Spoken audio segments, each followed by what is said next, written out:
And what you're going to be able to see of the stone quarry that was here is just a little bit ahead of us here. There's an opening in the trees where we can see in for about 50 feet or so.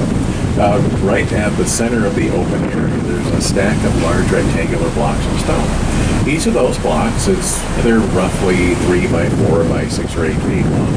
That's the general size the stone was cut to ship from the quarries. And when this quarry shut down, they saw a big pile of these blocks sitting behind. This particular quarry was owned and operated by Frederick Prentice. He was a businessman originally from Toledo. He spent the latter part of his life in Wisconsin. Fred Prentice got married 3 times. The last time fairly late. He was in his 70s. As a surprise gift for his third wife, he built a beautiful 3-story mansion. It used to be just in from the point we're coming to. 3 stories with an observation tower, all covered in cedar shingles. The building eventually came to be known as the Cedar Barn Lodge. After the building was completed, he brought his wife out and surprised her with it. She was surprised, but not very pleasantly. Mr. Prentice was in his 70s, kind of looking forward to retiring out here. His third wife was a much younger socialite from New York City, apparently not so much looking forward to retiring out here. It said that she got here, took one look at the place and wanted nothing to do with it, just had no interest in living on an island in the middle of nowhere. Said she never spent even a single night, just left on the same boat that had brought her out. So she left. Mr. Prentice left with her. History kind of forgotten what happened to the two of them. The building remained at Cedar Barn Lodge stood for about 40 years. We saw sitting on nests. Only one of them we think was actually successful raising any young up here. We saw 3 baby gulls grow up along the ledge here just ahead of us a ways. They've all moved on by now. Young gulls are pretty easy to pick out from the adults, though. They don't get any of their really bright white feathers until they're a year or 2 old. So if you happen to see any gulls out here, they're kind of like they've been playing in the dirt. They're kind of a dark brownish gray. Those are young ones from this season. There are also a couple of young bald eagles out here. They're directly ahead of us right now. One of them just took off and it's kind of flying away. There's a second immature bald eagle that's standing on a tree, kind of in the lookout point, the standing rock line. There used to be a continuous arch that ran from the very top of that rock back to where the island.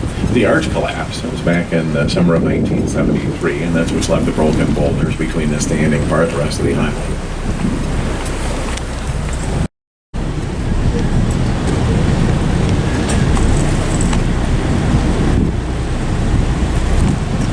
Very nice, that young bald eagle just stood there for us.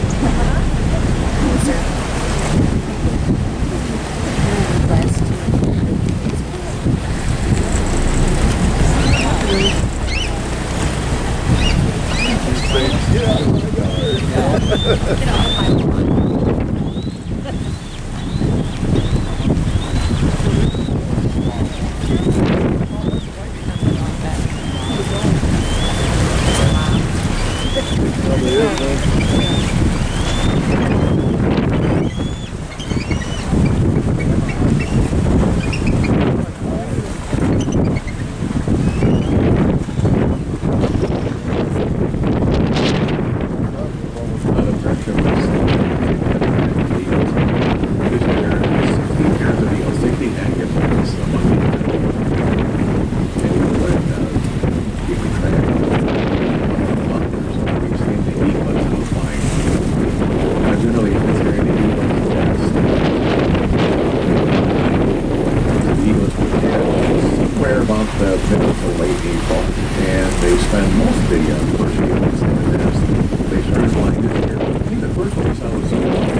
Is that little wooden shed.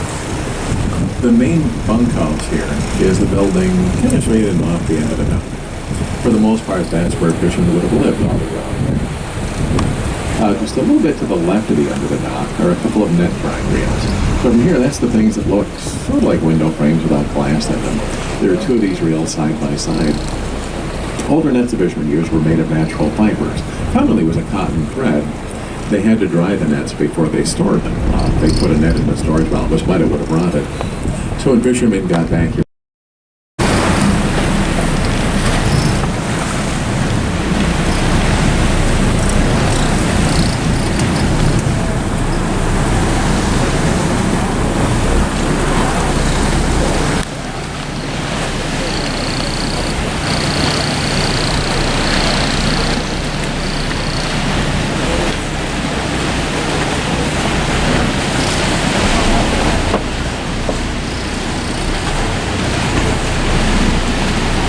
the caves out here go in basically as far as you can see. Deepest caves are about 50 feet or so into the back, into the very biggest ones. As we've been idling here, we're in water about 20 feet deep. It drops to that pretty much right where the island starts. The zone continues more or less straight down for about 20 feet or so. So it's possible for us to get in pretty close here without any trouble. The lighthouse here at Devil's Island, this was the last of the 6 light stations out here to have gone into operation. This one first operated in 1891. It was also the last one to be automated. Out here in the islands, the lighthouses were automatic generally by about World War II, give or take. This one, though, in addition to being a lighthouse, was also a Coast Guard station. So if Coast Guards come in here, they just turn the light on at that time. Finally, then it was 1978. They moved the Coast Guard station into the city of Bayfield. Coast Guards moved into the station in Bayfield. And they automated the lighthouse at that point. When we're back to where you can see the top of the light tower, you're going to be able to see several weather vanes. One of them is historic. There is one weather vane poking right up through the top center of the light tower, connected to an indicator just inside the lighthouse, and it would have told the lightkeepers exactly what direction the wind was coming from. There are a couple more weather vanes that are part of a modern automated weather station. There are weather stations out here scattered along the lake shore about every 20 miles or so. There are also a number of buoys on the open water with similar equipment. These weather stations obviously now for collecting weather data, air temperature, wind speed, direction, barometric pressure. Buoys also measure water temperature and wave height. They all send out radio signals picked up by the National Weather Service. And they can tell what the weather is like all across the lake and don't actually need anyone here to monitor it. Out in front of the light tower is what looks like an old radio tower. That is an old radio tower. Used to broadcast something called a radio beacon. Radio beacons are part of an outdated direction finding system. Both to the right receiver on board can pick up signals from these stations. They can tell exactly what direction the signal was coming from, and they could use that then to triangulate their position. These days we use GPS, which is much faster and easier and a lot more accurate.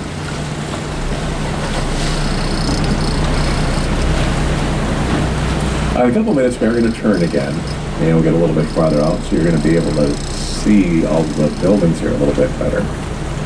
Meantime, though, right next to us, there's a white building with a green roof that used to house the fog signal. Currently, there are no working fog horns out here. They're just really not needed anymore. A little bit to the left of the light tower itself, you might have been able to pick out at least the roof of a brick building. Looks sort of like an outhouse. Actually, that was the fuel storage building. Each of the light stations had one of these oil sheds. Very heavily constructed. They're made of multiple layers of brick. The inside of the building is lined with steel.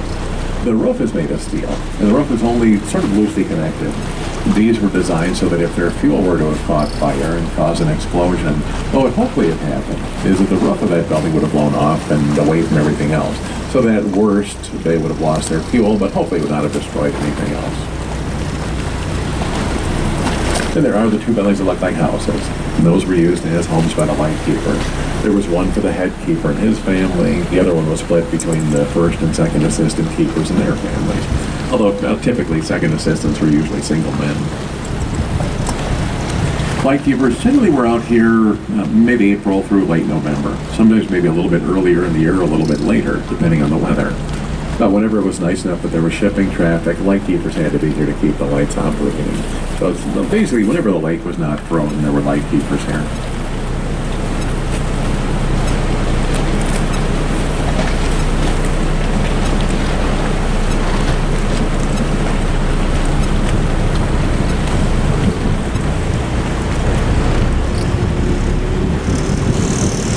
As we start turning, you can see on this part of the island, just ahead of us a little bit, there's a flat ledge of stone.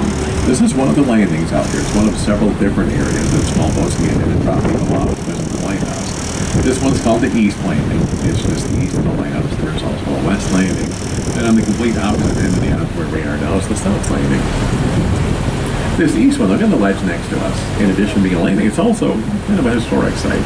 Back in 1928, President Calvin Coolidge visited the island and ended up having lunch right here on the shore of Devil's Island. Very big event. There were almost half a dozen boats.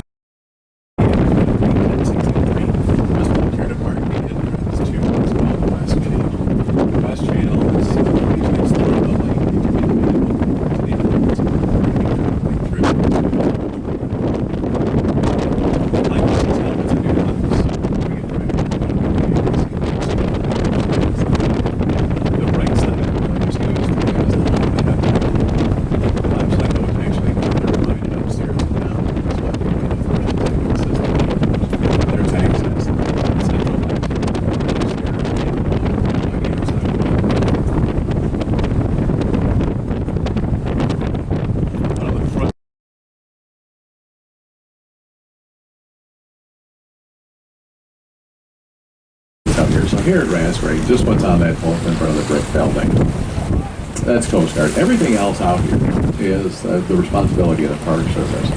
The park has done some major restoration work out here at all of the lighthouses, but particularly right here at Rasberry. The first thing they did here was to build up the shoreline.